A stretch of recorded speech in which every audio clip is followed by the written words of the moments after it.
चलिए अब आप यहाँ आ ही गए हैं तो एक इंपॉर्टेंट क्वेश्चन पे डिस्कस करते हैं। Why ice floats on water. बर्फ जो है पानी के ऊपर तैरती क्यों है, जबकि बर्फ तो सॉलिड होती है, सॉलिड की जनरली डेंसिटी ज्यादा होती है तो पानी में डूब जानी चाहिए। बट इन केस ऑफ बर्फ और आइस, आइस के केस में क्या होता है कि आइस की डेंसिटी वाटर से कम होती है, that's why ice floats on water.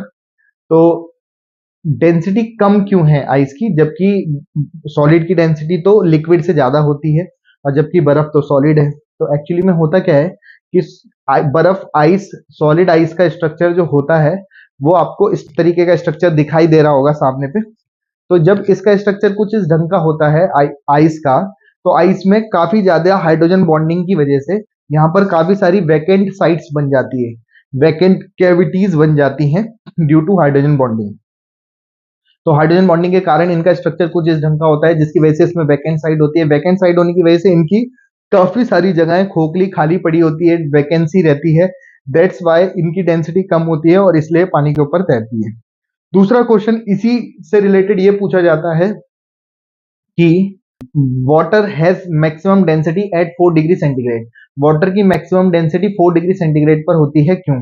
Actually होता क्या है कि 0 डिग्री पर जनरली इक्विलिब्रियम वाला मामला रहता है, सॉलिड और पानी, सॉलिड आइस और लिक्विड वाटर दोनों एक साथ इक्विलिब्रियम पर होते होंगे। जैसे जैसे मैं टेम्परेचर बढ़ा रहा हूँ 0 से 1, 1 से 2, 2 से 3, 3 से 4 डिग्री सेंटीग्रेड टेम्परेचर में राइज करूंगा तो होगा क्या कि बर्फ पिघलना शुरू होगा। बर्फ पिघलेगी तो ये जो आपको यहाँ पर दिखाई दे रहा है ये स्ट्रक्चर फिर से आइस वाला, तो जो वैकेंट कैविटीज आपको दिखाई दे रही हैं, इस वैकेंट कैविटीज पर क्या होगा कि बर्फ पिघल के पानी उस खाली जगहों को भरता रहेगा, खोखली जगहों को भरता रहेगा, वैकेंसी वाली जगहों को भरता रहेगा, जिस वजह से पार्टिकल वाटर के क्लोजली पैक्ड होने लग जाएंगे।